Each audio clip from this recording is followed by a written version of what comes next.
What's going on, everybody? Welcome to the 2025 Philadelphia Phillies preview and prediction show. This is my favorite show of the year, and the reason is this is a show that the group chat is going to constantly go back to for the next 162 games. So, Before we get started, what was up with that elevator music this time on the intro dude, I don't thing? know. I had no idea they changed it.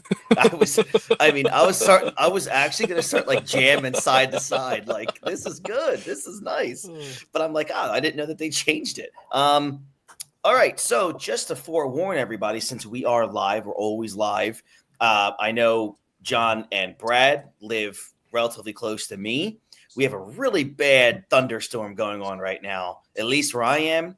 And my lights in the house just flickered right before we went live. So if we go out, that's the reason. So we're in the East Coast. We're in the Philadelphia region. So wherever you're watching from, we have a pretty bad thunderstorm happening right now. So we're going to try to get through this as much as possible. We're not going to rush anything because this is my favorite show of the year. And Chris is scared. I'm terrified. So Brad, Johnny Mac are back with us for the 2025 season. Jason has some family stuff, family commitments that he had. So he's not able to make it. He's not happy. He was just texting me that he's really pissed. But I do want him to send me, his numbers. But I'm assuming I'll ask him this probably the next time we're going to be here live, everybody, just to, push forward a little bit. The Phillies will have already played regular season baseball games. So how cool was that we're finally here, a week from today, I guess the season starts, correct? A week from today. They play Thursday at 4. Yeah, in Washington, supposed to be like 50 degrees. It's going to be brutal. But all right, so here's the deal. This is how this works. We are going to we're going to predict the win-loss record, what we expect them to do within the division, and then in the playoffs, World Series, blah, blah, blah, Blues, anything like that. And then what we're going to do is we're going to go through the starting lineup. That is what we believe is going to be the top 9 batters for the everyday lineup. We're going to go through what I think their slash line is going to be, their home runs, their RBIs, and the amount of hits. That's what I'm going to be going for. When it comes to pitchers, we're going to do the starting 5, and I'm only going to give everybody our predictions for innings pitched, strikeouts, and ERA and WHIP. I'm not going to get into the bullpen because that's a hodgepodge of things. That's just numbers I don't want to dive into. But we are going to get started though with our prediction in terms of what we think their record's going to be, and our expectations of this team throughout this entire season. Because if we're kind of being real here, the expectations, again, to use that word a lot here, a lot of people thought that Kyle Schwarber was going to be extended in spring training. That didn't happen. JT Realmuto was not extended during spring training. Did not happen. Ranger Suarez is already hurt, but apparently it's not that bad. He's already going to throw a bullpen tomorrow. He's definitely, I'm 98% sure that Ranger's done with the Phillies as early as, July, but he won't be back following this year. So, the window of opportunity for this core ends this year. So it's a really big season for this team. And if they really want to win that World Series with this core group of guys, this might be the last shot to really get that done with the Schwarbers, the JTs, and who knows if things go south, how this roster can look going into 2026. But that's a long time from now. Hopefully things that don't happen from a negative standpoint. But let's get things started. I'm going to go from my right to left. So, Brad, you're going to be first here, then John, then it's going to end with myself. Brad, where do you have the Phillies in terms of their record for the 2025 season? So I got them winning one more game than they did last year. So I got them going 96 and 66. Okay, so your expectation is they're a better team by a game than they were last season. Yeah. Okay. Yeah. Okay. John. Okay, sorry. Go ahead, Brad. Especially if they have the lineup on how it should be. I think we should get a couple more wins. Okay. John. 94 and 60. I think they're the same exact team from last year. And if they could get another win, another couple extra wins, a couple other less things, but I think they're pretty much the same exact team from last year, and they're going to win baseball games, and they're going to be a playoff team like it. So 94 and 68. So I have the Phillies going the exact record as last season. I have 95 wins. If those of you who maybe remember the preview show last year, I had the Phillies winning 97 games. They won 95. I think they're pretty much the same exact team as last season. I think they're probably a little healthier. I think the addition of Lazardo could be a game changer for this team. So, but I'm not going to push them above the 100 mark because this team just finds a way to have like a month where they have a 500 record, and that's gonna hurt them in the end. But still, 95 wins. Brad and John, where do you have them finishing in the NL East? Brad's first, right? You can go first. Go ahead.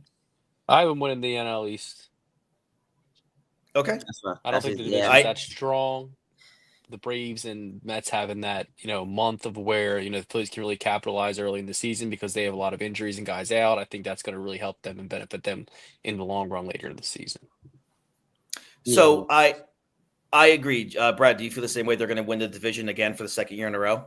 Yeah, I feel the same way because like he said, the Mets and Braves, the Mets are hurt, and I don't think the Braves are good, but I feel like overall our team top to bottom is better than the Braves and even the Mets. The Mets I mean the Mets got a key piece on the offseason, but I just but the Mets lost more than they got. Like that, for sure. I mean, they kept Alonso and they added Soto. But then they also lost, they lost Iglesias, McNeil's out for who knows how long. Nimmo's hurt right now. Manaea's hurt right now. They lost, two or three other pitchers as well. Senga, I mean, he really has never really lived up to the hype. So it's like they're anything like crazy special. And they're relying on Beatty not being a bust, which he's been a bust so far, and they're relying on Vientos to be the same exact player, which he hasn't proved. He's proved from end of May last year through the playoffs last year that he can be that player, but can he do it again? That's the real question. We've seen players not be able to do it. So I had the Phillies winning the NL East by like 4 or 5 games. I have them winning it pretty well in hand. And I think John and I are going to tout this horn all season because him and I have been doing it all off season. The Braves and the Mets might be the two most overrated baseball teams in the world. Is Acuna back? Acuna is missing the first month at least, and so is Spencer Strider. They didn't replace Max Fried. You just don't know. Can you get another incredible year out of an Ozuna? How about Charlie Morton too? Yeah, and Charlie Morton's gone. And do you get how does Michael Harris do? How does Austin Riley come back? That's the thing. Because Albie's going to be healthy for a full season, which he hasn't been ever. Right. So this is a team that the Braves are not as good as people make them out to be. I think the Mets are even worse. I think the Mets are going to finish third in the division. Like the fact that people are touting the Mets to have this dominant team. Yeah, they got hot at the end of last season, but then they got kind of exposed against the Dodgers.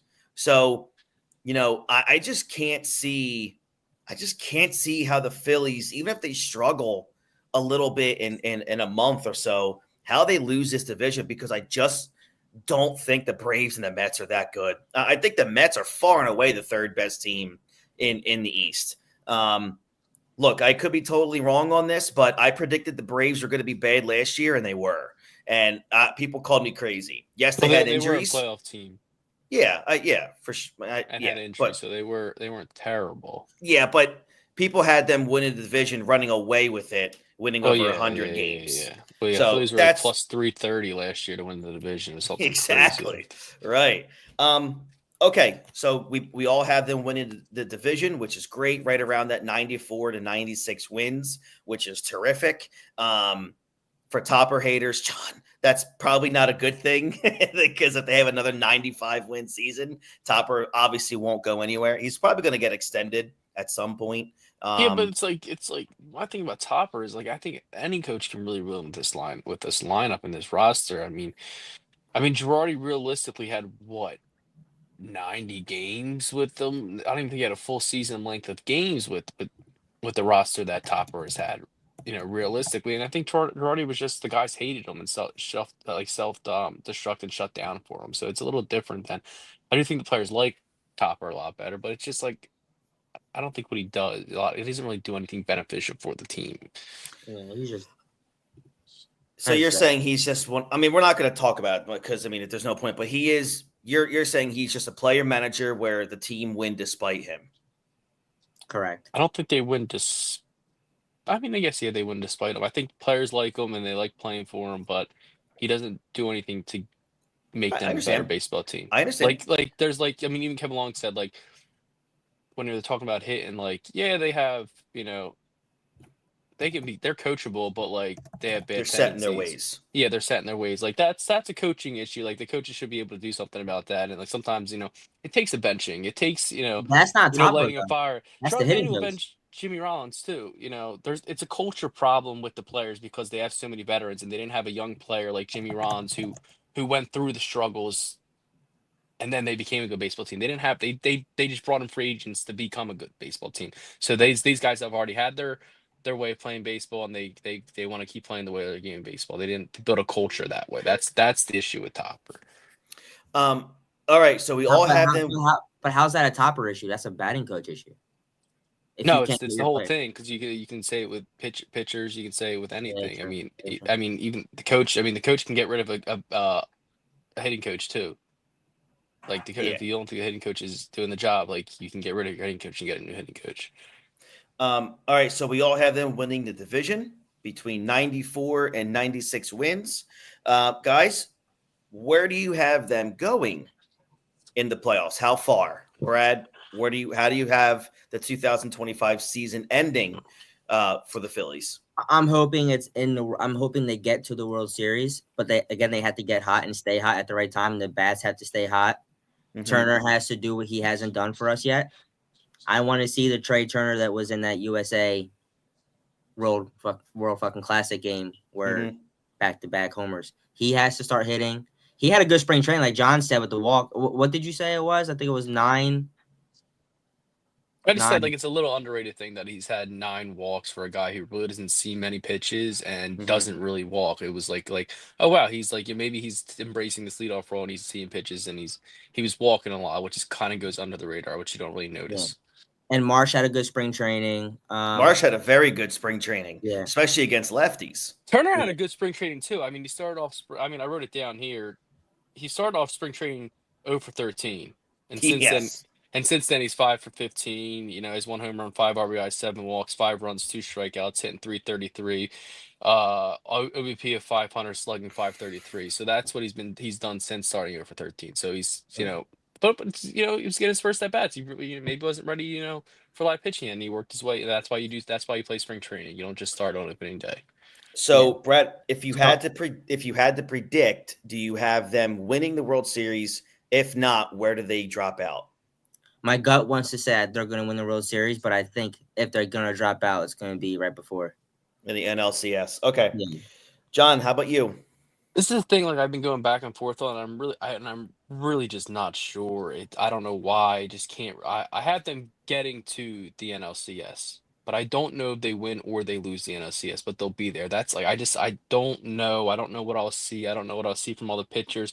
How will Painter look? Because obviously he's going to be up here. Will he be a huge impact to the team? All those things and all these ifs.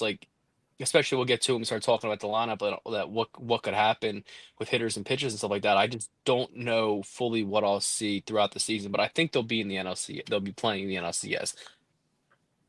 So my prediction is I wrote it down here. I think they lose to the LA Dodgers in 7 games in the NLCS. I only say this is because the last 2 years I've had the Phillies winning the World Series. So I'm hoping that if I'm out here in public saying they're gonna lose in the NLCS, maybe something else can happen. So I'm with Brad. Realistically, if I'm being, being truthful and frank with all of you and being, full transparency here, I think the Phillies are going to win the World Series. I've posted that on my X. I think they win the World Series in 6 games. But for this, it's just in my head, writing it down. And I have it right here if nobody believes me. right here, lose to the Dodgers in 7 games in the NLCS. By the way, yeah, I write everything down still because I'm, You can put it on a phone. I know I'm still a college student at heart. Like I just write. I'm still a reporter at heart. Like I write. I'm always just writing things down. So I don't even think there it is. reporters write anymore. They just record everything on their phone. I know, but that's just how I was taught. So like we're talking 20 years ago, bro. All right, so my gut wants to say they're gonna win, but like it's all about if they're getting hot at the right time. That's the thing. This is a team the last 2 years. The World Series. Of course they can win the World Series. They can do it. They're good enough. But who you don't know. And really baseball comes down who's hot in the playoffs. It doesn't matter. If you're not hot in September going into the playoffs, then you probably don't have a good shot. Correct. I.e. Arizona Diamondbacks 2 years ago. Okay, so the fun part here is we're going to go down the lineup and we're going to pretty much do the batting order, which I have the order in terms of how I think it's going to be. And then we're going to go over the numbers here. And I'm excited for this. We'll talk about, said player, see what our expectations are of them. I guess I'll start off with this one and then John and then Brad. Are you going to do the real lineup? What I think the lineup is going to be opening day. Yes, that's what I'm doing. Okay, we'll see if it's real. Okay, so Trey Turner. Wrong. So Trey Turner is going to be my leadoff hitter. I think he's going to slash 301, 381, 466, 847 OPS, 20 home runs, 78 RBIs, and 185 hits. I don't have that. That's where I have Trey Turner this year. I think he finally gets his batting average back over that 300 mark. I think his on-base percentage goes up because I've already seen it in spring training. I think he really worked on learning a little bit more patience and, letting. You know what really pissed me off the other day? Oh, you know what pisses me off is when you completely cut me off mid-sentence. Sorry. I don't want to lose my thought. That's why I did it real quick. But it's. So I heard it the other day it was WIP like last week or 2 weeks ago, whenever it was. They were talking about how when Trey Turner's asked, did you look at any of the swings from like the end of the season and the playoffs? Like, why would you look at your bad swings? Why wouldn't you look at your good swings so you can replicate when you were hitting good? Yeah. Like, and they're getting mad that he says, "Oh no, I didn't look at any of those bad swings." Like, maybe he's looking. They're saying he's not looking at film. Obviously, maybe he is looking at film, but he's looking at the good swings so he can replicate what he was doing when he was being successful. It really kind of just that makes total sense. And Bo's bugging me that they kind of like took it as like he doesn't watch film. Like, shocking. Shocking. WIP needed something to completely turn into a negative because there's so many baseball players employed at WIP. But yeah, I expect a really big season out of Trey Turner. So I have his on base percentage up. I have slugging up. I have his OPS up. But most importantly, I think that batting average gets over 300. I think he draws a lot more walks this year. And I still think he hits that 20 home run mark, almost 80 RBIs, and over 180 hits. So I expect big things out of Trey Turner this year. If we have the same productivity as he did last year, I'm still going to be happy about it. I would like to see the on-base percentage up this year. I would like to see that. His strikeouts from year over year were down last year.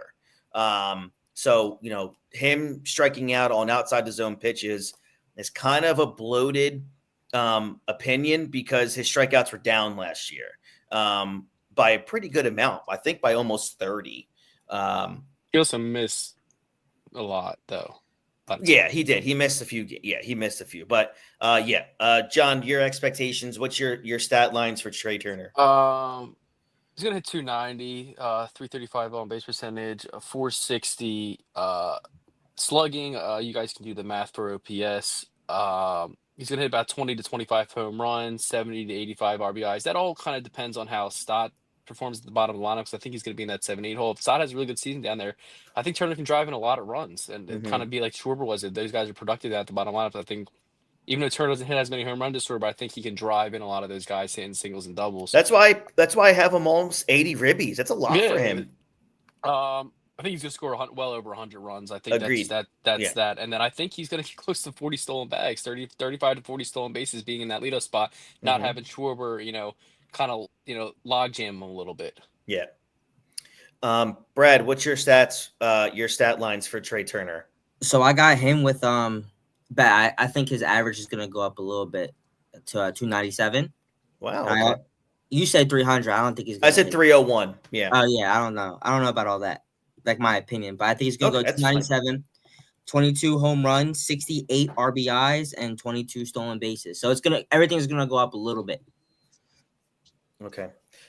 If he doesn't get 30 stolen bases, I'll be really disappointed, actually. But yeah, man, I'm surprised at the 290 from John. You think it's going to go down 5 points? I don't think so. I mean, if you just look at him, like, he's had seasons throughout his career where he has hit high 330s and stuff like that, but they're kind of anomalies. If you really look at the numbers and you dig down to him, he realistically is a 290 hitter, 290, 295 hitter. So I kind of see him still falling in that range of being a 290 to 295 hitter. He's a player who slumps too, so there could be just a chance where, he's on fire for 3 months, but then has a horrible month or something like that that really just dips his batting average down. Yeah, I mean, it's Okay. 290 is great, so I don't care. Oh, 290 is fine. Like I said, if he stays at 295, I mean, I would be really happy. I mean, he's gonna. I mean, I think he can hit over 300, but I think I did mine took more of a realistic approach. When I was looking and breaking down guys' stats this year, I kind of like went based off kind of what they usually do. Because I just some guys I have do making some jumps here and there, but other than that, I kind of just think that's like Turner. I think he's who he is, and I think he's a 290. He's a 290 to 300 hitter, and I think that's what we're gonna expect out of him. All right. Betting in the 2-hole for me this year will be Bryce Harper. I have Bryce, his slash line going to be 304, 410, 550, and a 960 OPS with 34 home runs, 102 RBIs, and 160 hits. I have him finishing in the top 3 in the NL MVP discussion. I think he's still got this year and probably good 2-3 maybe years left of his prime here. And I look at him last year. I don't know what people think in baseball or talk about baseball saying that Harper had a down season last year. I mean, he was a 5-WAR player. Let's just start with that. He was a 5-WAR player last year. 145 game season, 160 hits. He had 42 doubles, which is the tied for the most he's had of his career. So let's just remember that 42 doubles, 30 home runs, 87 RBIs, which is second most that he had since joining the Phillies. The most being 2019 when he hit 114. He had just about the same number of walks. His batting average was at 285, 373 on base. His slugging was 900. I'm sorry, his OPS was, if he was slugging 900, we're talking about Barry Bonds. His OPS was 900. His OPS plus, which is a huge stat in analytics these days, is up from the prior 2 seasons. So I just think that Bryce is as locked in as, like John has said before, the dude is probably the healthiest he's been in a while. So I just have another 150 game season for Harper. And I think it's just going to be another MVP type season. He's not learning to play first this year. Oh, no. He's playing first. Yeah. And another thing, like, he had 87 RBIs, but let's break it down a little bit here. When you have a guy like Kyle Schwarber who's hitting fucking home runs all the fucking time in the leadoff spot, he's not going to get as many RBIs. Like, it's just not. It's not going to happen. Go ahead, John. I have Harper. I'll just one up you on Harper. I have him 310, 400 OBP, 575 slugging. He's going to 30 to 35 home runs, 90 to 100 RBIs, 100 runs scored, and he's going to win the MVP. You have him winning the MVP. Yeah. Nice, beautiful. I just think he's just going to have such a remarkable season. I agree. That, I just don't know. They're not going to give it to Ohtani again. Oh God! Like, you just can't keep if he's hitting 330, hitting 50, and the voters. I mean, I know what you're saying, but the voters and just sports in general tend to get bored And they stopped giving the same guy over and over again the MVP. You see it all the time. It's not how I it was understand. years and years ago. They just get bored and they do it. And I think if Harper's hit, if you have Harper has a great season, he's kind of carrying his team. It's hard not to give it to this guy. I agree with you. I mean, I completely agree. Again, I have him finishing top three, and when you're in a top three, it really can go anyway. So, but notwithstanding, if the Phillies have a tough year this season, to me, it's not going to be because of number three. That's just my opinion. I think we're entering into another just special season for Bryce, and it's he's going to hit that 1,000 RBI marker, just adding to that Hall of Fame resume. Just hopefully, he just stays healthy. If Bryce stays healthy, he's probably the only guy you just don't have to worry about every single day. Oh, and Brad, I have 100 runs, but I didn't say that too. You did, yeah. I said the same thing. Brad, how about you? So I got him at 305 near you guys. I have him. What did Walt Kressler just say? He gonna win a Gold Glove for sure.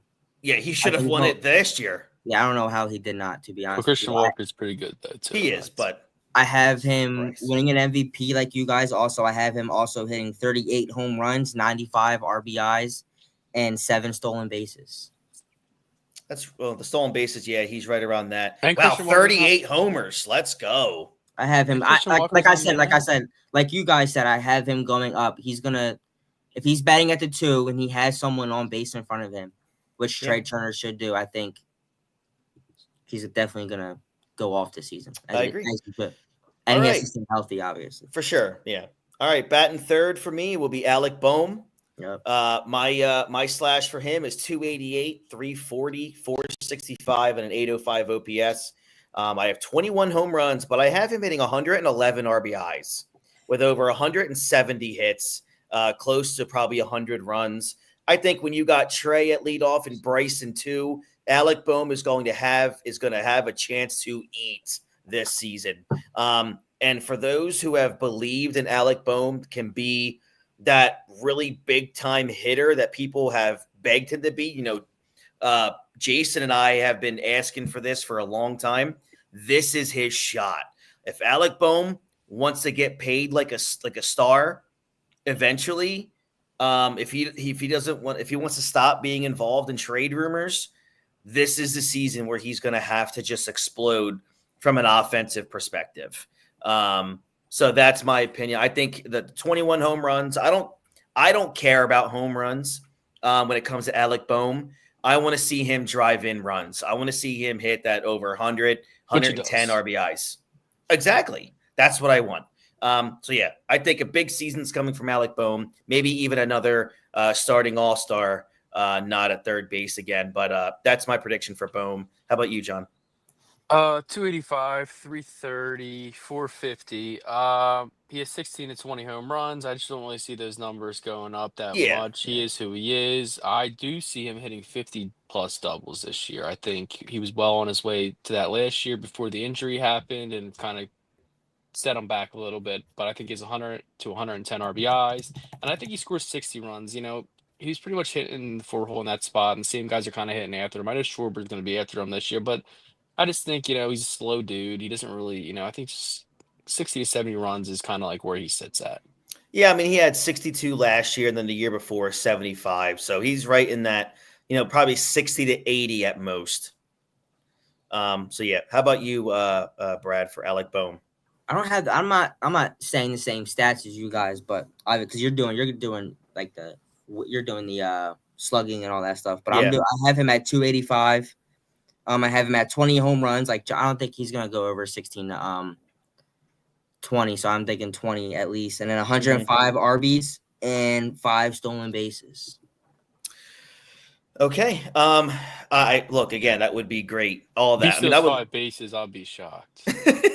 What did he have last year? 4 or 6? He had last year 5. Oh wow! Yeah, so I career high in stolen bases. That's John, the slowest guy on planet Earth. Yeah, but they're probably so balls. slow. Yeah. All right. So my 4-hole hitter, and this is where it's going to get good, is Kyle Schwarber. So for me, I have Schwarber 252, 380, 505 at 885. I have 41 home runs, 127 RBIs, and over 150 hits. I also have him getting MVP votes in the top 8. So we got MVP votes last year. Yeah, this guy, look, I have these numbers here because in my head for the last 3 years, this is what I've dreamed of Kyle Schwarber to be doing, and that's hitting 4th in this lineup.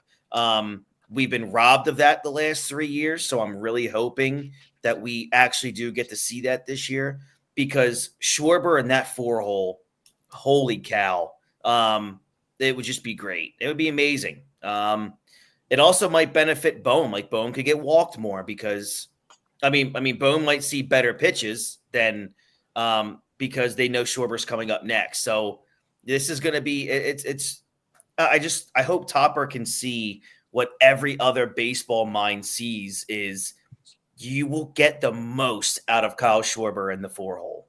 But didn't he say he didn't want to? I think it was a couple years ago, or was it last year that he says he's more comfortable hitting 1. That's what he says. That's his. Yeah. Well, he did say a lot in the offseason. Like he literally, you just put his name in the lineup and he'll hit wherever you put him. He's not going to complain. Well, let's see. And I don't know what he would complain about. There's a guy making $30 million that's hitting leadoff. So it's not like, Kyle Schwarber has this kind of clout over a guy like Trey Turner. Who he feels comfortable, man. That's what he says. That's great. Well, then feel comfortable on another team. All right, John, how about you? 230, 350 OBP, 500 slugging, 35 to 40 home runs, 100 to 115 RBIs. And I wrote down this could possibly have 125 plus RBIs. We'll just have to see how that plays out because who knows? Maybe it's true. Maybe he really is just comfortable hitting in that leadoff spot for some reason. He maybe Topper has to put him there because he can't fill the shoes of a 4-hole hitter. I think he has 100 walks, and then I think he scored about 70 runs. So, Walt, you're kind of correct, but realistically, if you go 1, 2, 3 in the bottom of the first, Schwarber could lead off the next inning. So technically speaking, you are right. You can only lead off the game once, but Schwarber still will find himself leading off innings. So you are right. So I understand what you're saying. So he should still find a way to get comfortable. Maybe he just doesn't feel the pressure as much being the leadoff hitter, guys. There's a lot of pressure being a 4-hole guy. Maybe he's a guy who just doesn't like that. That's why he said he feels comfortable there.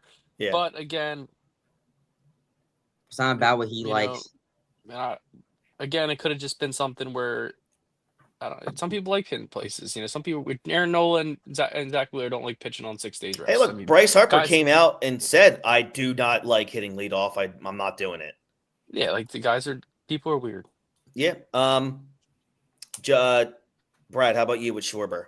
I got him at 250, 35 home runs, and like John said, close to 115 RBIs. And what is it? The walks, I have him around like 95 walks, a little bit less than he did last year. I can see him not having 100 walks too. He's not going to have. If he's hitting 4 a year, he's not going to have. But I can see because I think. I don't know who's going to be hitting 5, but I can kind of take a guess. It's going to be JT or Castellanos. I can see him being walked in certain situations just because pitchers want to face those guys. So he's going to get that. I can see that happening too. All right, so I have JT hitting right after Schwarber. I have 265, 335, 475, 810. I have going 18 home runs, 71 RBIs, 120 hits. So realistically, I kind of have him right around where he was in 2024. So I think JT is going to do a little bit better than people are expecting him to do. The guy's a freak athlete. He's apparently very healthy. He's feeling spectacular with Machado as the with Mercado as the backup. I feel like they're going to feel like they can give him a couple more days off because, Stubbs is awful with all due respect. He's just not a major league catcher. So I think with a viable backup for JT, I think he's going to stay a little bit more fresh in 2025. So I expect that, 18 to 20 home runs, over 70 RBIs, and over 120 hits for Real Muto. John? Well, I don't have JT hitting 5 because he stinks at that spot, but Okay. I do have JT hitting 255, 315 OBP, 420 slugging. He's going to hit 14 to 17 home runs. He's going to have 60 to 75 RBIs. Okay. And it's not like a bad thing that I'm saying. Statistically, he's not as good in the 5-hole as he is lower in the lineup. That's just, I think Castellanos should be there because Castellanos does drive and runs. And whether you hate that he swings at the outside sliders, he's a guy who drives and runs for the Phillies. He's only a year removed from 100 RBI season he had in 2023. All right, Brad, for JT. So I also don't have JT there. I have Stott Okay. there, and I'll tell you why after. But I got JT hitting 160 with 12 to 15 home runs, 55 RBIs, and 45 walks. So let me see here. 1, 2, 3, 4, 5. Okay. So, yeah, batting fifth last year, Castellanos did really well. So he might actually hit fifth this year.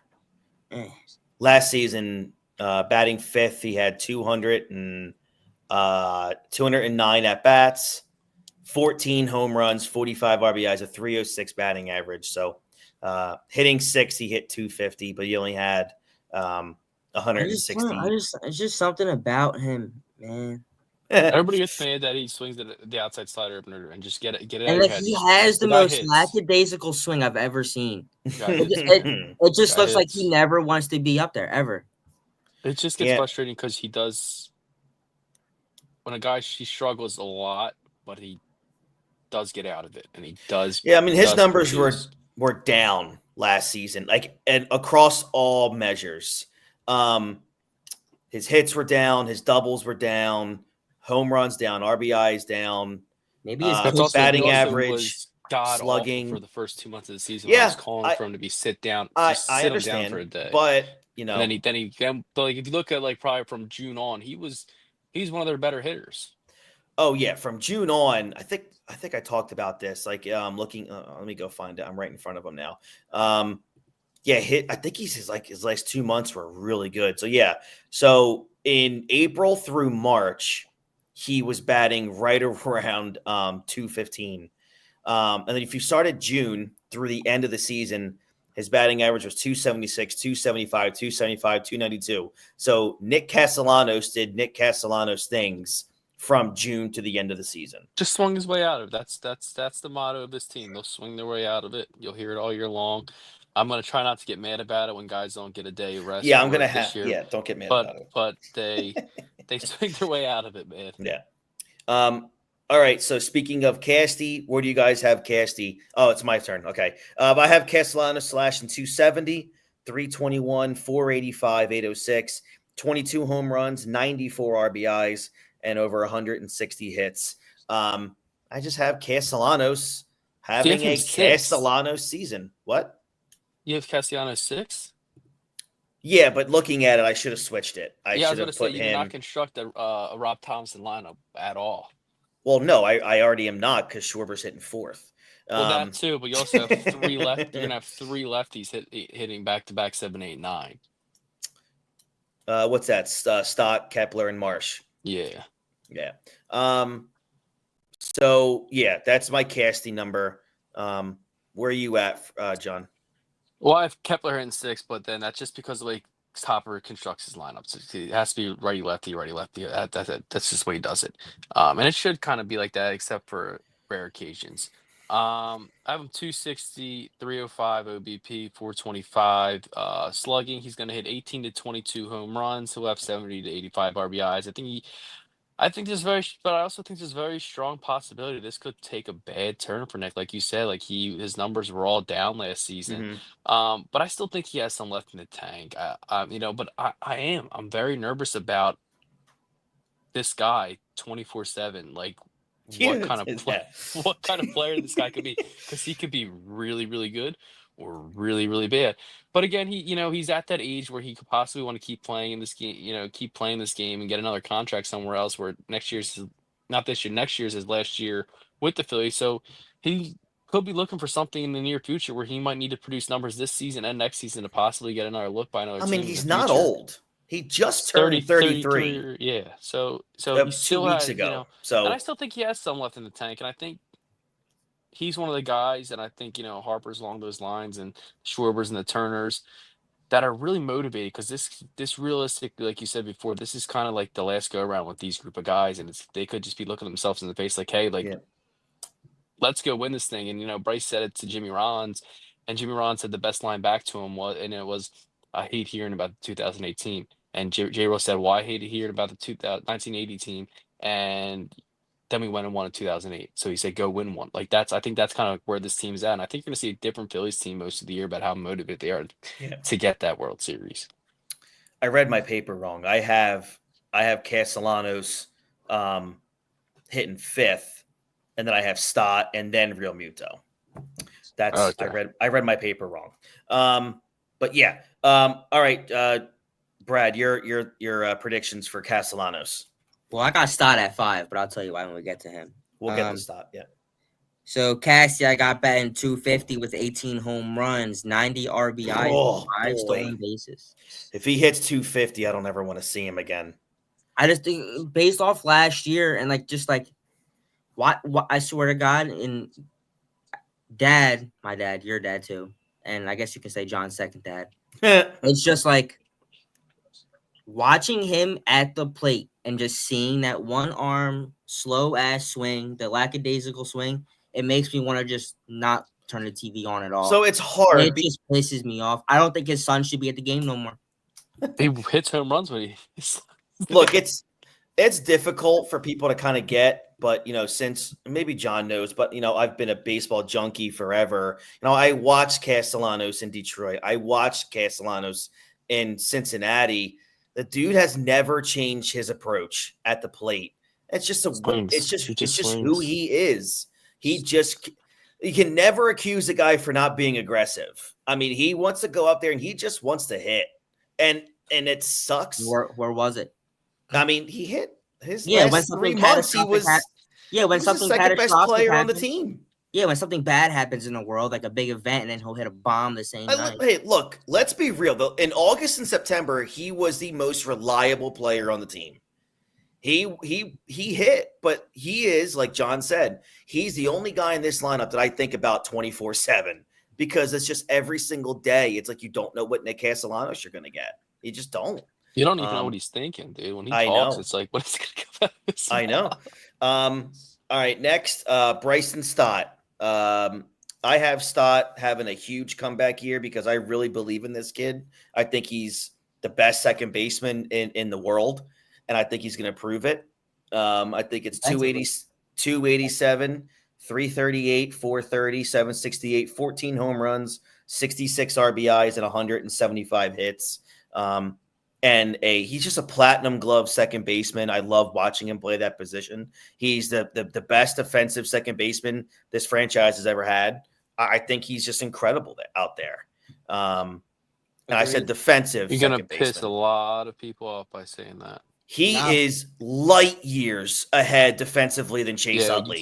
You can't say anything bad about that guy in this city. It's day and night defensively. Offensively, Utley is. First of all, he doesn't even live here no more. Utley is, he's smart. That's why. Utley is literally, from an offensive perspective, just lights out. But defensively, Bryson Stott is almost untouchable. He's so fucking smooth, dude. He's so smooth. Yeah, he's incredible. Like, he's one of those guys. I think John also can, John played infield too. Yeah, but that's what I'm saying.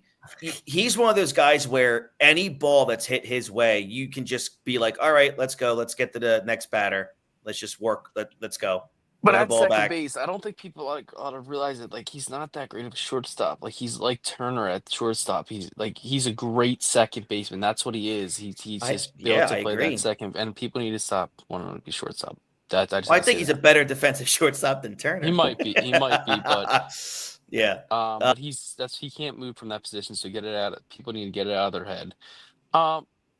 And like you said, though, you said something, he's a great kid and all that stuff, and you love him so much. One thing about him, which is completely different than I would say every single player on this team, besides maybe Marsh, I think Marsh might have a little bit of this in him too. He has the mentality like where if somebody's gonna do it, he's gonna do it. Like, I like where you agree. say he's gonna have a great season and do Yeah, like he's a player who's gonna do it.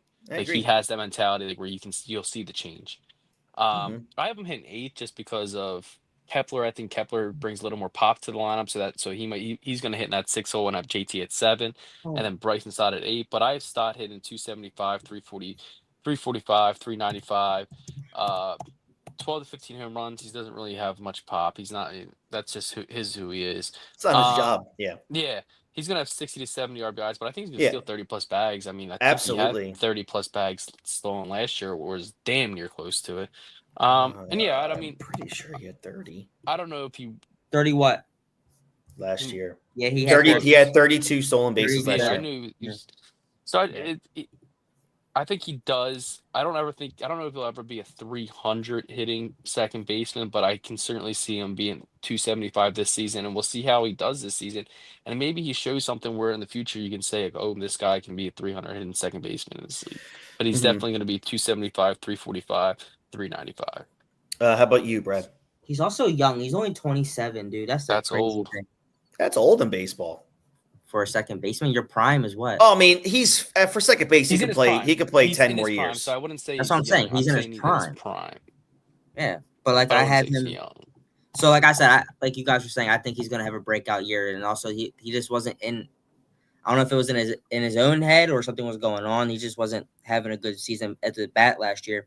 But I have him doing 265, 15 home runs, 65 RBIs, and 35 stolen bases. See, So I have I have him going. I have him having a breakout season, I see when I look at and I also Stott, have him at the 5. I have him when at I, the 5. when I have where I look at Stott, I want him to be kind of what Altuve was last season. Yo, is he playing Um, left field? Yeah, What you saw? He's been seeing the videos of him Yeah, dropping like. yeah, they're trying to move him to the outfield. I feel That's bad for the guy I because feel he's still bad a for him. really good second baseman. That's But I mean, you look unreal. at him last year: 295, 350, 439 slugging, 20 home runs, 65 ribbies, 20 something stolen bases, 185 hits. Those are the expectations I have of Bryson Stott. And what's his name? Yeah, Altuve but is about to you look turn at Altuve's 35. calves, quads and quads and hamstring. Those things are I look at freaking him as huge, he's a though. hitter. He He can can't. Yeah, hit. I can't see him in the outfield. Altuve is 35 and he's still hitting 295. So I mean, 27 is still relatively youthful. He's a guy that you can give a 7-year, 8-year contract to right now. He's that Yeah, kind of. Go ahead.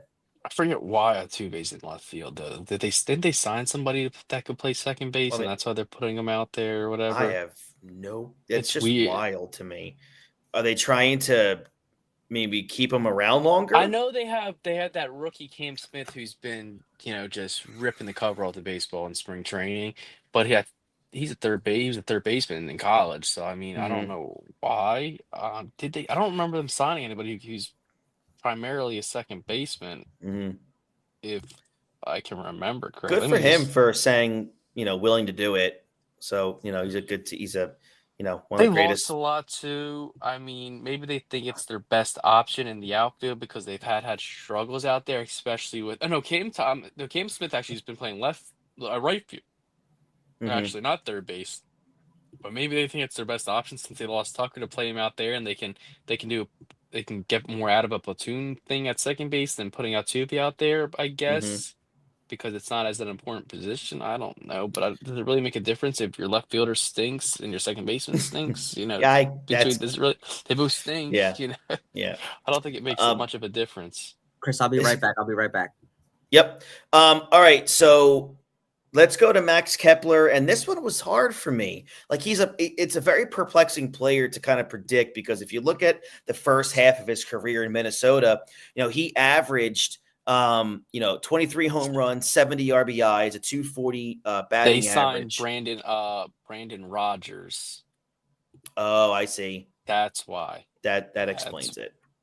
And then you look at the second half of Max Kepler's career up until now. he averaged 15 home runs, 51 RBIs, and the same 240 batting average. But then I look at it like, okay, well, he didn't play with a team that was built like the Phillies. He was on a Twins team where, they looked upon him to be like a stud. Like he had to be the guy, and he was pretty good for a couple years. The 1 year that got him paid, in 2019, 36 home runs, 90 RBIs in only 132 games. And it's weird though, because like you're looking at the averages of what he's done in his second year of his career, but if you look at it, like for some reason he's really good every other year, so like his numbers are kind of skewed a certain way. It's weird. It's not like he's a consistent average of those 16 home runs ish. It's 8 home runs, and then he has 24 home runs. It's weird. It's weird for sure that how his career has played out. It's his entire career. It's weird like that, but it is. Yeah. So I have Kepler hitting 250. 318, 413, 731. I have him 19 home runs, 63 RBIs, and probably like 100 hits or a little bit more. I have Kepler actually being a really decent signing for this team. I think he's going to be one of those guys where I don't think you're going to worry too much about your left fielder like you have the last couple years. I don't think you're going to think about Brandon Marsh going out to left. I think you're going to be, as long as Kepler is healthy, and that's with anybody, I don't think this is going to be a problem. John, what says you? I have him 245, 305, 415, hitting 12 to 16 home runs and 50 to 50 RBIs. But here comes my first bold prediction of the entire show. Mm-hmm. I really would not be surprised if this dude hits 25 plus home runs this year. I mean, I just, it's at this point, he's 31. It's now, he wants to keep playing. He's playing for another contract somewhere else or even here. And if you look through his career, I mean, it's every other year. And this is, you're not wrong. If you look at his career, he has the capability of 30 home runs. He does. And typically through his, career, you're like you said, he's never played in a lineup like this. There's no pressure on him. I think he's going to be a good spot and give you something that we did not have in this lineup. And I really think it's possible that he has 25 plus home runs this year. I agree. Brad, how about you with Max Kepler? Where you have him in the lineup? I have him 6th. I have him at 8. I have him 7th. I got him at 8, and I got him batting 255 with 13 to 16 home runs with 55 RBIs and 1 stolen base. He had 2 last year. My man. All right. So rounding out the lineup, we have Brandon Marsh, who basically was all but confirmed to be the everyday starting center fielder for the Philadelphia Phillies. And I as much as I actually do like Johan Rojas, I think this is the right spot. I don't like Brandon Marsh as a center fielder. I just don't think he's that great defensively. I think he reads balls terribly. His bat is 100 times better than. But his bat's much better. That's automatic out for Rojas. Yeah. So Brandon Marsh at that bottom of the order, I have him hitting 260 with a 330 on base, a 420 slugging, 15 home runs, 58 RBIs, and over 100 hits. And 15. I did put here 15 stolen bases. I think he's going to be a good player. I think he's going to be the kind of guy that you're going to rely upon to turn that lineup over. And if he can get on base and you get the Trey Turner and Bryce Harper coming up, man, that's going to help that lineup big time. And he can steal bases. So even if he can turn it around, he can get on scoring position very easily. Yeah. John, how about you with Marsh this year? I think it's 250, 325 on base percentage. He does walk, for the amount of bats he gets, he walks a pretty decent amount. And then he hits 400 slugging. This year. And he has 13 to 16 home runs, 50 to, and I did change these numbers a little bit because I did see that he's pretty much the starting center fielder. So I had his numbers actually a little lower from home runs and RBIs, but I did see that he's pretty much going to be the everyday center fielder, and I have him 13 to 16 home runs, 55 to 60 RBIs, and 15 plus stolen bases. But here comes the second bold prediction. I think he is traded at the deadline. Oh shit! For who? Okay. I think they're gonna get a bat. I really bat?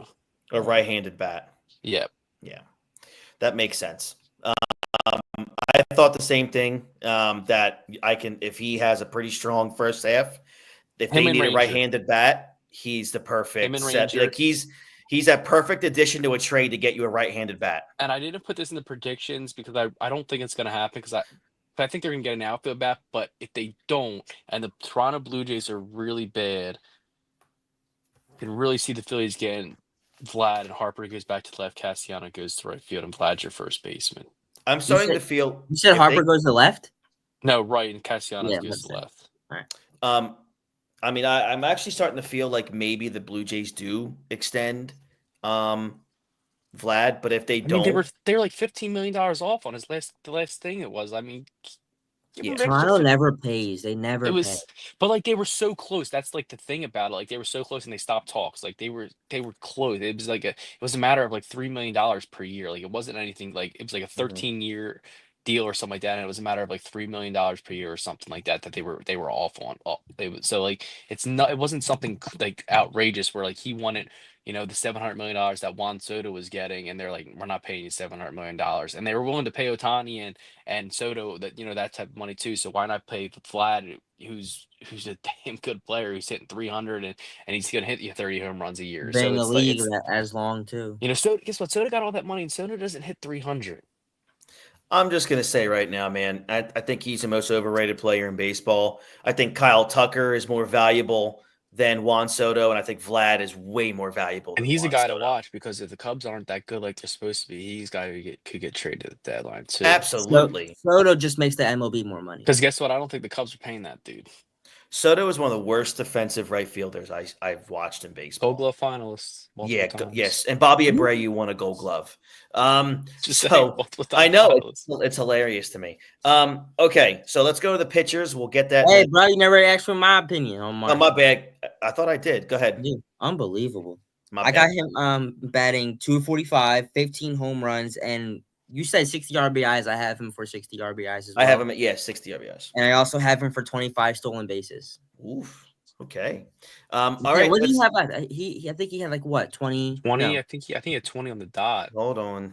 Okay, then I might up that. He had 19 last season. 19. Okay, 19. Yeah, so I'll switch. I'll be like 20 to 22 stolen bases, a little bit more than last year. Okay.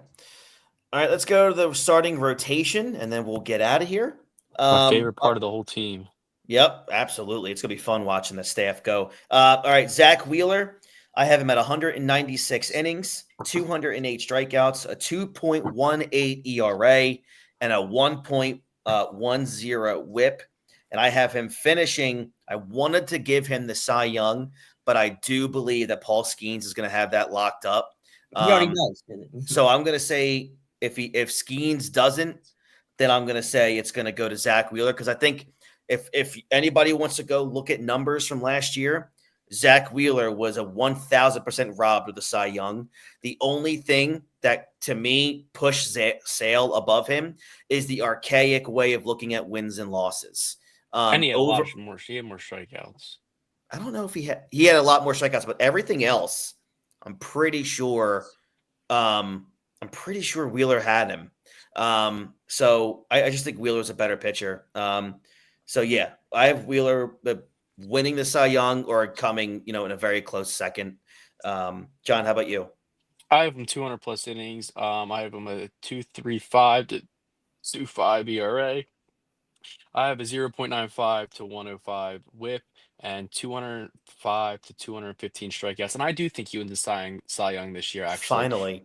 I think it's the finally aspect. I think they're going to give this guy what he deserves, even if Skeens has a great season. I really think I think they're just going to give it to him because Skeens has such a great career ahead of him that I think they're just going to give it to Wheeler because he's a guy who should have maybe have two already at this point. He's been remarkable. I mean, it 2022? Was it 2022 where he was just absolutely dominant? And who won it in 2022? Who won it in 2022 overall? I can't remember. Let me go back. I don't think it was DeGrom. He wasn't even the voting for that. Like it's 2021, he finished second in Cy Young. Maybe it was 2021 where he had a 7.5 WAR. that year. It's a guy Corbin Burns. It's a guy who deserves holy crap. a Cy Young at this point. I think they're Corbin just going to Burns give it won to him that Cy because Young strictly for ERA and because you he didn't have don't him beating anything Mhm. else. because you don't have it's a guy you don't know how much you have left of him because I really don't think there's many years. I think there's many years of great pitching for him, but how many years of great pitching left? I don't know how many. Like he might retire by the end of this, Phillies contract, or he could extend again, depending how good he is. Walt, do you mean Bo Bichette? Like when you say Bo, I don't know Yeah, who you're talking about. I mean, Ah, I think he does. I And mean, if Bo Bo needs a Bichette's change of scenery. if he's having a good season and they want to bring him in here, I fuck with Bo too. I know Jason gets mad and says this isn't MLB the Show. At this point, they have a Tubi playing left field over there because that's what the team needs. If it comes down where you can get Bo Bichette on this team, you're gonna have to go play center field, even though if you don't like it, or you're gonna have to go play, left field or something like, along those lines. Whatever it takes, if you can get a player like Bo Bichette who can, before last season, he was one of the top hitters in baseball. Well, Kepler is on a 1-year deal, so left field's going to be open in 26. So we'll see. Maybe that's what they're trying to do is keep that Justin option. Crawford coming up, so he's your center fielder. You have Turner in left field, and you don't need a rocket of an arm to play left field. I mean, they had Rhys Hoskins playing left field for a little bit. Pat Burrell playing. Yeah. So if that's something they need to do to have a shortstop, and even a guy like Aiden Miller who is projected to play shortstop, are you gonna hold him down like they held Chase Utley down and Ryan Howard and all these guys down because you have Alec Boehm still here, or are you gonna let that guy play shortstop when he's ready and make Turner play left field? All right, Brad, how about you for Zach Wheeler? So I got his ERA at a 2.35 to a 2.45. I also have him pitching 195 to 205 innings pitched. 230 strikeouts with a whip of 1.06. Woo, 1.06 whip. Give me that all day. All right, so Aaron Nola, I have 202 innings, 188 strikeouts, a 3.25 ERA, and a 1.25 whip. I have Nola having a really strong season. I mean, he quietly had a pretty strong season last year. He had a good year. He had a really good year. Like for Nola standards at this point, like beside you take out his 2019 season, I think it was, or 2018 for what? season. When he was great? Where he was 2018. 2018. So you take that season out, like what he did last year. That's a really good season. That's an Aaron Nola season, and that's what you expect from him year to year. Yeah, and it's good, agree. and it's really good, especially playing in this division with the hitters that are in this division at times. Yeah. That's a good season. Yeah, he had a 3.57 last season, so I do think he can maybe knock that down a little bit. He last hit a 3.25 in 2022, and that was after having a season where he had a 4.63. So, he had a 4.46 in 23, and then he dropped that down to 3.57. So I'm hoping it's not one of those years now where he's going to jump up to the mid fours. I'm hoping now he figures it out a little bit more. When he's in the fours, that's when it's the problem with Nola, like where you can really get mad at him. But like at this point in his career, and we know who he is, like don't get mad at the guy. The guy is what he is. He's a mid threes, occasionally will hit the lower threes type of pitcher, and that's who he is. I have him at 200 plus innings. He's just, the guy's an Iron Man. He really, truly is an absolute Iron Man. I mean, that's why he got paid. He didn't get paid because of his ERA or his strikeouts or his whip, or anything. He got paid because that guy is going to pitch every fifth day and he's going to give you 6 innings, and that's very hard to find nowadays in baseball. Yeah. And I think he has 200 plus innings once again. I think he has a 3.45 ERA. I think he has a 1.12 to 1.20 whip, and then I think he has 85 to 200 strikeouts, and he's a guy who could possibly get 200 strikeouts too. For sure. Yeah.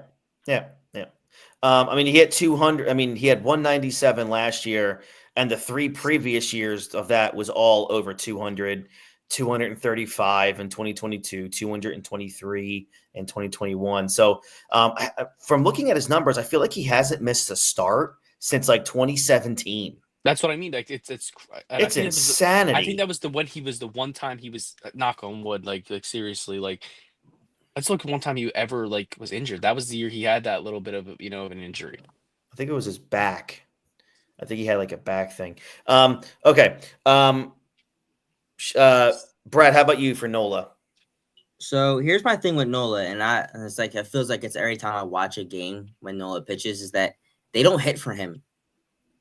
I've noticed. Maybe it's just me, but I just feel like whenever he is having a great game where it's the sixth inning and he's only giving up a run or two, and we can't get runs in, it just feels like It does feel like he has that Cole Hamill syndrome where he'll throw 6 or 7 really good innings and it's 2-1. yeah, and they just can't score for him. I Yeah. don't know. But I have him with a 3.45 ERA with 206 innings pitched. Nice. I have him around the same strikeouts. I would say even like 205 with the Mhm. same whip or even a little bit more 125 whip Okay. that he had last year. Again, I just hope they start hitting for him because, like I said, it might just be me, but I just feel like they don't hit for him. Yeah. Because he's one of our pitchers, and like his win-loss record doesn't really like 14 Because and it 8. shows for it. It really does show for it that they don't hit for him. Because like Yeah, the most wins he's ever had is like 13. Yeah. yeah, Yep. he was 14 and 8 last season. I just feel like he's one of our pitchers that goes. He's one of our only pitchers who goes deep into the games. Wheeler does too, but how many games does Wheeler pitch where he goes into the 8th inning?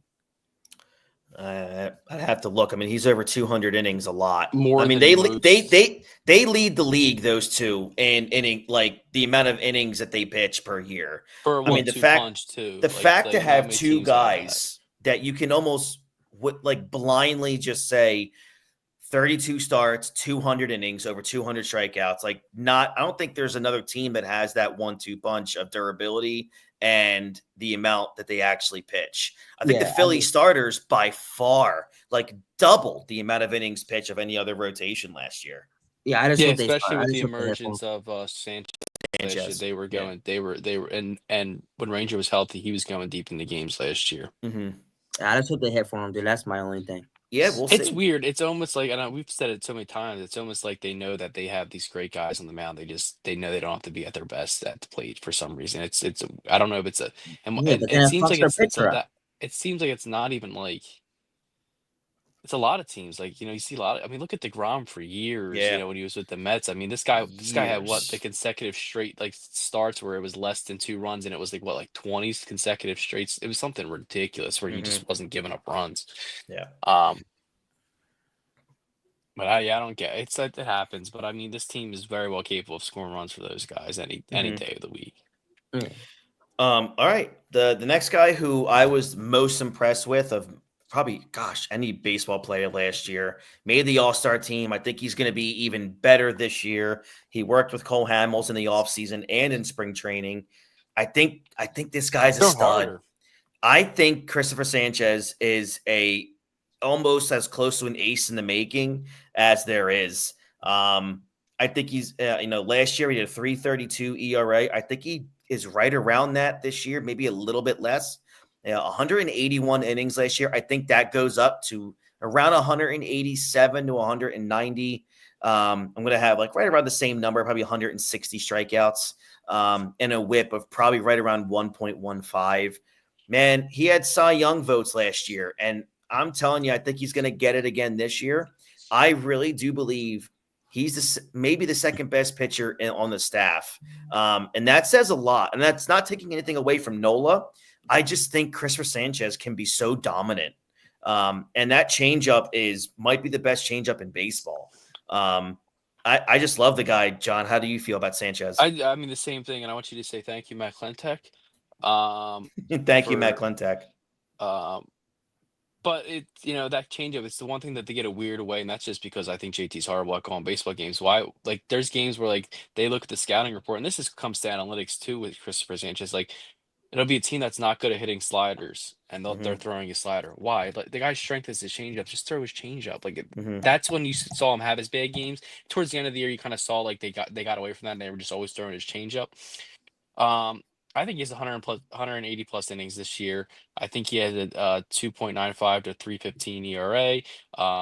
1.10 to 115 whip, and I think his strikeout numbers go up a lot more this year than they were. I think he's at 175 to 185, Nice. Wow, that'd be great. just because his fastball looks like it's a lot faster. Like he looks like he's hitting 98, and he wasn't. He was hitting 96, 95, but his fastball has improved velocity. So I think that's going to be able to get him a couple more strikeouts here and there.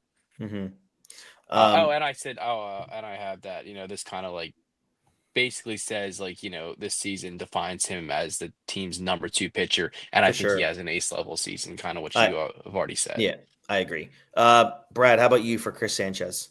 So I got him written down as a 3.30 to 3.40 ERA. He was 3.32 last year.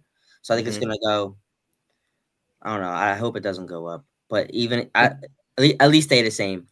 I have what you said about the innings pitch. Who was it, John or you, who said innings pitch, more innings pitched? So I had him going up to close to 190 this year. Yeah, so he had 181 last year. Yeah, So I'm gonna say I want him around 185 to 190. He had 153 strikeouts, so I would say like a 160, 165 ish strikeouts and a whip of 120. Okay. And what you guys are pretty much you're asking for one extra inning and outing, basically. Yeah, basically. Yeah, that's not a lot. That's not And really he can do too it, much and to especially ask for. he can do it. He And showed he this is can his do like it. third full year as a starter, and it seems like he doesn't have Ranger Sore syndrome where it gets late into the year and he can't Gets hurt. go. I think it's something like where this guy, he's at the age where he's just going to continue to build off, being that It's guy. at that spot, John. It's like when you get to a big game, like maybe like in September or even in the playoffs, it's like, oh, Chris Sanchez is starting today. He's your third pitcher. Great, bring it. Let's go. That's the one There's thing that worry. we're gonna talk when it comes to playoffs, like where like I think the season he's gonna have, like there needs to be serious talks about him being your 2, because I think gives you the better opportunity to go up 2-0 than Nola does to be up 2-0, and I that's agree gonna with be a you. conversation that the Phillies really seriously should have, and I think Nola is a mature enough guy because I mean, even last year when Wheeler became the opening day starter, he said that guy deserves it. I He's the think best pitcher in the world. yeah, I think he'll say, yeah, Sanchez deserves it. I think, I don't think Nola cares. I mean, he makes his money. It doesn't make a difference. He's going to pitch in the playoffs, whether you like it or not. I think the guy wants to win. So, but it's definitely going to be a serious discussion whether, will he be the game 2 starter in the playoffs? Right. Well, let's cross that bridge when we hopefully get there. The next guy who I don't think is going to be on the Phillies past July, but let's talk about it anyway. I don't want to talk about him. Is Ranger Suarez. I thought he was going to say Dejan. No, I'm not. I don't have him. He's in the bullpen, man. Yeah, I don't have Well, actually, him. he possibly is your 5th I mean, starter. if Ranger's going to miss time, then Be in the one's league. back. Be in the league. So I'm going to go this year. I'm going to go with a 3.85 to 4 ERA. It's right in that little mix there. I'm going to say like a 1.31 WHIP, about 155 innings maybe, and like 140 strikeouts. Wow. So I mean, that's probably where I'm at for Ranger this year. I saw that second half last year. Horrible. That's why I wasn't excited about his first half, because he looked like he was like, if I can make an analogy, like what the Eagles or the Chiefs were of 2024, where he's somehow getting out of these games, not getting destroyed. And you saw it coming. That second half, I feel that's Ranger Suarez as a starting pitcher. I think he's a high, very high 3 to mid 4s ERA. He doesn't have anything that blows you away as a starting pitcher. Now, as a long reliever or a closer, I think Ranger could have a real good career on the back end of bullpen or as a closer, because he does have that ice in his veins. But I don't think, John, moving forward for him, that he's going to be a successful starting pitcher. Yeah, I don't think so either. It's funny how like the back thing came out and I already had kind of these innings, already played down, and it kind of just ties into what I already have for him. I have around 120 plus innings. Wow. Okay. 3.45 to 3.60 ERA, a 1.2 WHIP, a 3, and about 125 strikeouts. But like I said, I think he's a guy who could possibly have a good April, May, June, where you're looking at him and it's like, do we trade him? Because we want to call Painter up. Do we, I For know sure, yeah. I'm probably going to talk about him a little bit, but do you want to, could we get something for him, before Mhm. shit hits the fan? And I think it's going to come, and if they don't trade him, I think it's going to come down to the situation where Painter comes up and he's pitching very well, and it becomes like when it comes to playoff time, like, and the end of the season, Ranger Suarez, you're in the bullpen, and Andrew Painter's your fifth starter, not Ranger Suarez. Right. All right, let's Brad, how about you for Ranger? I got him at a 3.6 to a 3.70 ERA, maybe even a little higher. 140 innings pitched and 135 strikeouts with a 1.2 WHIP. Okay. I just think like the injury he just had now is the same injury he had. Was it last season? Mm-hmm. It's obviously something's up, and whatever he did, it did not work. It's gonna keep bothering him. So He's I not can't built to be a starter. That's like simply what it is. Yeah, I Yeah, don't think he's built to be a starting pitcher. I just can't see him having a great season, sadly. So, and by the way, good point here on our comments, John. Sanchez started game 2 in the playoffs last year. Did he really? He did, yeah. Oh, He yeah, did. that's right. Because I forgot about that. He did. Yeah. He did. Because my dad said it to me. He's like, Ray, he's like, Noah shouldn't do it. And he did. That's right. Mm-hmm. Does he start the second game of the season this year? Because it's not released yet, I don't think. I know It's not Wheeler's. released yet, yeah. Does That's he? interesting. Because I wonder if they set it up to where Nola's first start would be at home. He would be the home opening starter. That means he'd be your fourth guy, right? He'd be your fourth guy. Could be. Maybe we'll see how matchups. Maybe they go off matchups. But okay. I mean, it's the Nationals, dude. Like, I'm not worried about the pitching matchup against that team. So if you want to throw Rangers Suarez a third game and Sanchez a 2-game and give Noel the respect that he deserves as being the home opener starter, which I think is for sure, that's a big deal. That's something, yeah. Yeah. All right. The guy who I think a bold prediction of mine is going to be a shining star this year. I don't know why I think it, but I've seen him pitch, and I think he can be a lights out guy, and that's Jesus Luzardo. I like him a lot.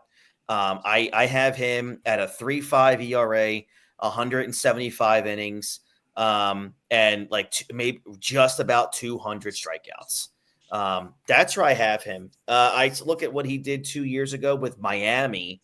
A 3.58 ERA, 180 innings, 210 strikeouts.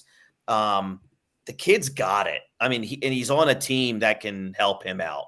So I like the stuff that it was his first start in spring this year, and he was already touching 98, 99. I mean, I think the change of scenery would be really good for him. Yeah, the dude's got a rocket for an arm. And when you play in a dugout with Aaron Nola and Zach Wheeler, I think mentally you're going to be in the right place and you're going to want to step your game up. And I really do think that a real shining star this year will be Luzardo. I feel like Luzardo is going to have the breakout season this year that Sanchez had last year. That's kind of just obviously more innings and more strikeouts because that's what he is built to do, what Sanchez would probably build up to this season. So, yeah, John, what do you think of Luzardo? I think you and I, when they got him, we were really high on him. Everybody was like, "Why?" John met him. I met him. I do. I have to buy his jersey. Actually, we made a bet that if the Phillies lost that day, I had to buy his jersey. I never bought his jersey, but now I can buy his jersey. Now he's a Philly. 150 plus innings pitched, 3.5 ERA, 3.75 ERA, a 1.20 WHIP, and then about 175 plus strikeouts. I'm not sure, just because of his injury history, I'm not really sure if he's going to get the full 32 starts. That's why I have him where his innings are.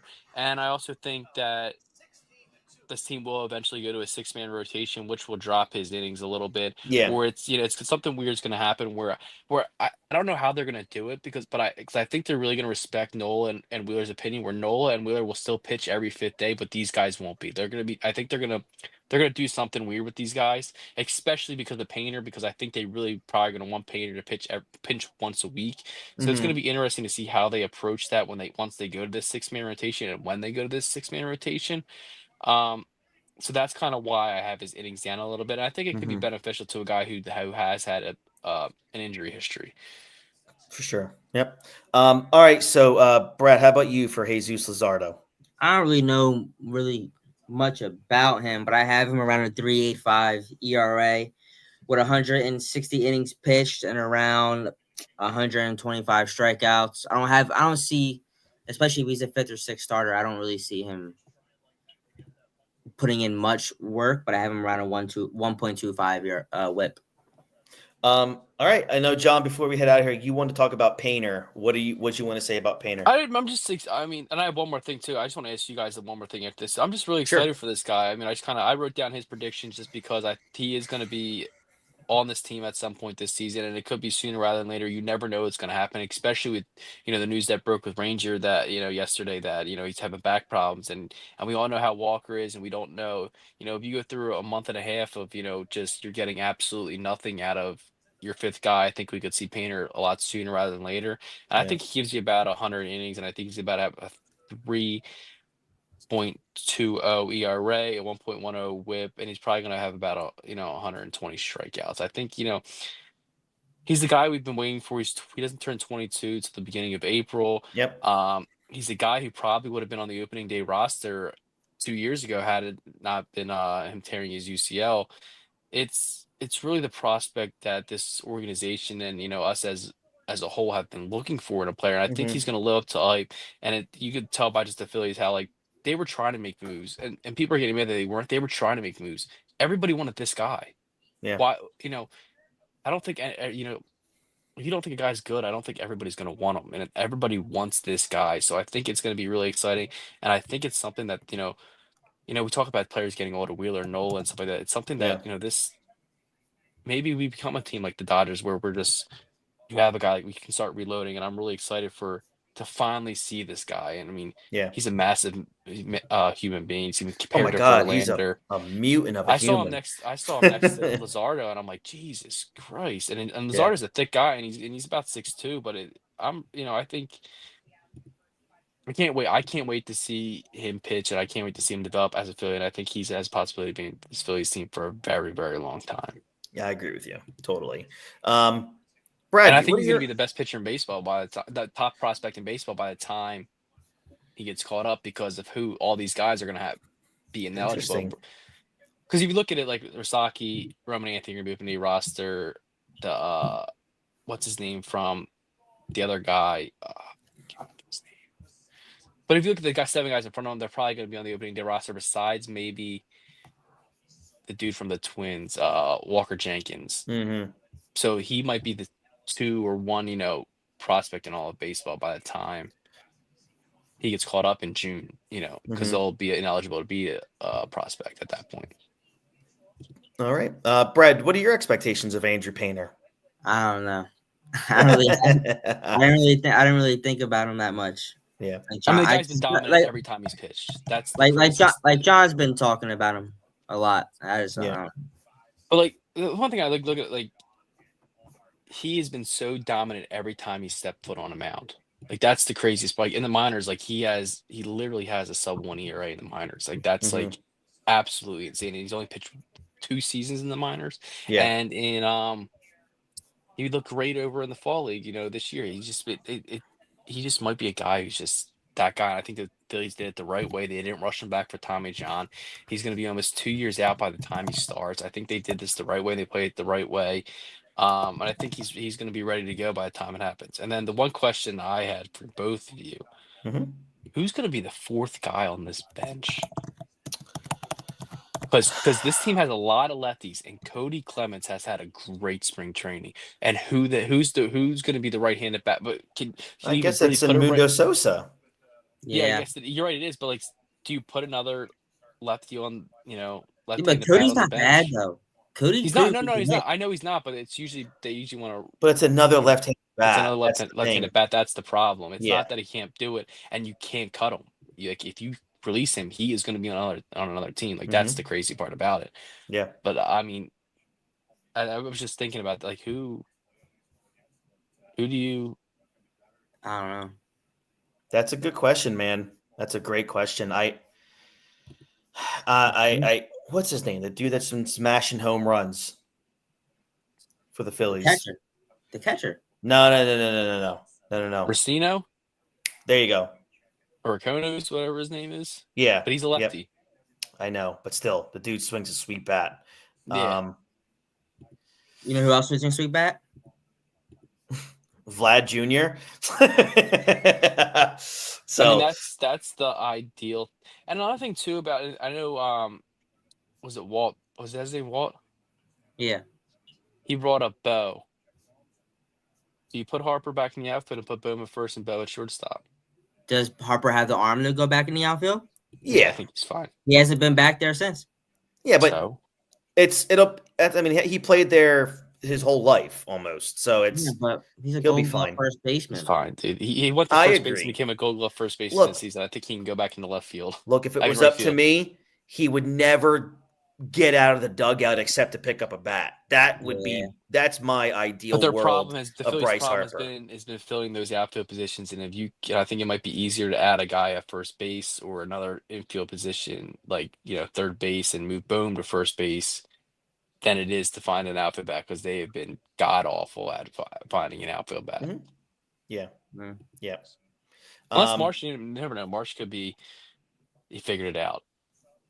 He finally figured it out. I It's hope. finally, you never know. I mean, how Marsh long is does it gonna wanna take get- dudes these days to figure things out? Like Yeah, we'll Marsh is see. entering his prime. Maybe you get his full potential. Same thing happened with Boom. We're thinking it's gonna happen with Stott. We could see this happening with Marsh too, where he has his season and that's who he truly is as a player. Like that's kind of like how I kind of look at it with Mhm. Marsh. It's like a now or never moment with Marsh because guess what? There's another Phillies prospect who's hit 300 at all levels, and I'm sure he's gonna hit 300 in AAA this year, and he's gonna be talked about a lot if they're not getting good outfield play. Yeah, Crawford's going to be brought up a lot. I think Yes. I think his name is going to be brought up. I mean, Because he's going to a start. lot if there's a struggle.